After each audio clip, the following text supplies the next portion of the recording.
कक्षा 8 विषय गणित प्रश्नावली 3.3 का सवाल नंबर तीसरा। ठीक है। क्या एक चतुर्भुज ए बी सी डी समांतर चतुर्भुज हो सकता है? कोण डी प्लस कोण बी बराबर 180 लिखा हुआ। ठीक है।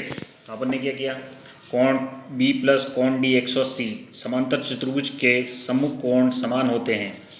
हो सकता है, ये क्या हो सकता है, जब दोनों कोण क्या हो 90-90 डिग्री के हो तो 180 हो जाएगा। ठीक है, परंतु ये आवश्यक नहीं है, ये भी ध्यान में रखना। इसी प्रकार से अगला सवाल पूछा उसने, कोण ए बी बराबर कोण डी सी बराबर कितना दे रखा है 8 सेंटीमीटर और A D 4 centimetre, B C 4.4 centimetre. समांतर चतुर्भुज के आमने सामने की जो भुजाएं होती है वो क्या होती है, समान होती है, अपने को पता है, अतः नहीं होगा। ठीक है, समांतर चतुर्भुज नहीं होगा। इसी प्रकार से तीसरे में दे रखा है कि कोण ए का मान 70 डिग्री, सी का मान 65 डिग्री, है ना। अपने को पता है कि समांतर चतुर्भुज के क्या होता है, आमने सामने के कोण बराबर होते हैं, इसलिए ये संभव नहीं है, क्योंकि समांतर चतुर्भुज के सम्मुख कोण क्या होने चाहिए, बराबर होने चाहिए, जबकि ये बराबर नहीं होता है। अगर कोण ए बी सी डी इस प्रकार से अपन ने लिखा तो ए के सामने सी आ रहा है, तो ये दोनों क्या होने चाहिए, बराबर होने चाहिए। अगर ये 70 है तो ये भी 70 होना चाहिए था।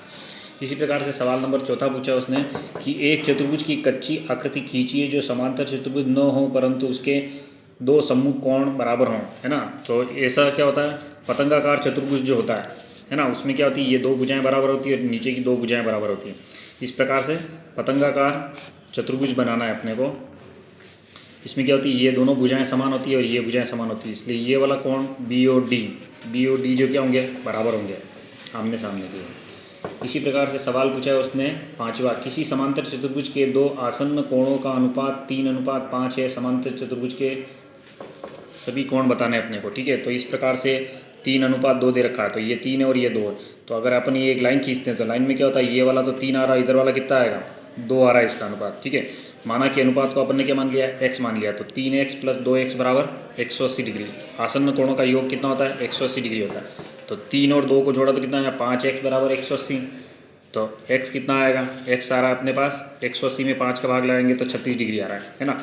3x तो कितना हो जाएगा, 3 × 36 108, 2x तो 2 × 36 72 डिग्री। तो दो कोण का मान 108 होगा और दो कोणों का मान कितना होगा, 72। तो इस प्रकार से अपने को सवाल करना है 3, 4 और 5।